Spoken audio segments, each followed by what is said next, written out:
మర్యాదపూర్వకంగా కలవటానికి వచ్చాము. ముఖ్యమంత్రి కాబోతున్నారు ఆయన, ఒకసారి కలిసి బొకే ఇచ్చి విషయం చెప్దామని వచ్చాం. ఇప్పుడు చర్చించారు సార్ ముఖ్యమైన అంశాలు ఏమి చర్చించాల్సినటువంటి అవసరం ఏమీ ప్రజెంట్ ఏది చర్చించేటువంటి అవకాశం లేదు.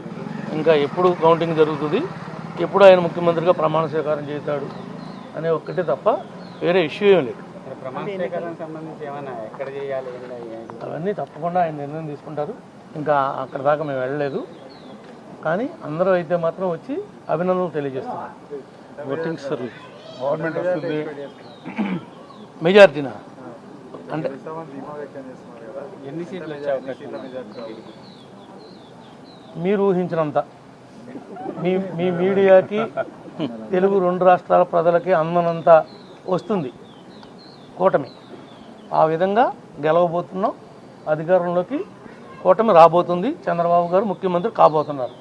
మరోవైపు వైసీపీ దాడులు చేస్తూ ఉంది, ఎవరు ఎన్ని దాడులు చేసినా ప్రజాస్వామ్యంలో ప్రజాస్వామ్యబద్ధంగా ఏ విధంగా ఎదుర్కోవాలో ఇది వాళ్ళు పుట్టినటువంటి పార్టీ కాదు. అన్ని విధాలుగా కూడా మా నాయకుడికి అవగాహన ఉంది. ప్రతి దాన్ని ఏ విధంగా కూడా హ్యాండిల్ చేయాలో మాకు తెలుసు. ఏది జరిగినా దేన్నైనా ఎదుర్కొంటానికి సిద్ధంగా మేము ఉన్నాం. తెలుగుదేశం జనసేన కూటమి రెడీగా ఉంది. పవన్ కళ్యాణ్ గారితో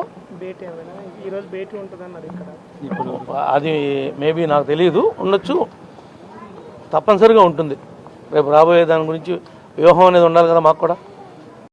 మర్యాదపూర్వకంగా కలవటానికి వచ్చాము. ముఖ్యమంత్రి కాబోతున్నారు ఆయన, ఒకసారి కలిసి బొకే ఇచ్చి విషయం చెప్దామని వచ్చాం. ఇప్పుడు చర్చించారు సార్ ముఖ్యమైన అంశాలు ఏమి చర్చించాల్సినటువంటి అవసరం ఏమీ ప్రజెంట్ ఏది చర్చించేటువంటి అవకాశం లేదు.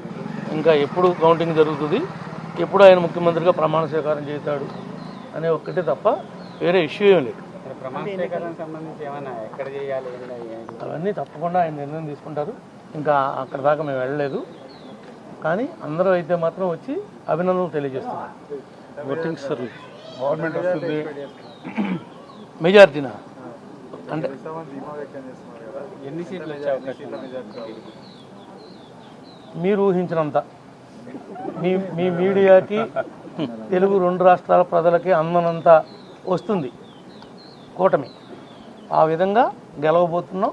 అధికారంలోకి కూటమి రాబోతుంది. చంద్రబాబు గారు ముఖ్యమంత్రి కాబోతున్నారు. మరోవైపు వైసీపీ దాడులు చేస్తూ ఉంది, ఎవరు ఎన్ని దాడులు చేసినా ప్రజాస్వామ్యంలో ప్రజాస్వామ్యబద్ధంగా ఏ విధంగా ఎదుర్కోవాలో ఇది వాళ్ళు పుట్టినటువంటి పార్టీ కాదు. అన్ని విధాలుగా కూడా మా నాయకుడికి అవగాహన ఉంది. ప్రతి దాన్ని ఏ విధంగా కూడా హ్యాండిల్ చేయాలో మాకు తెలుసు.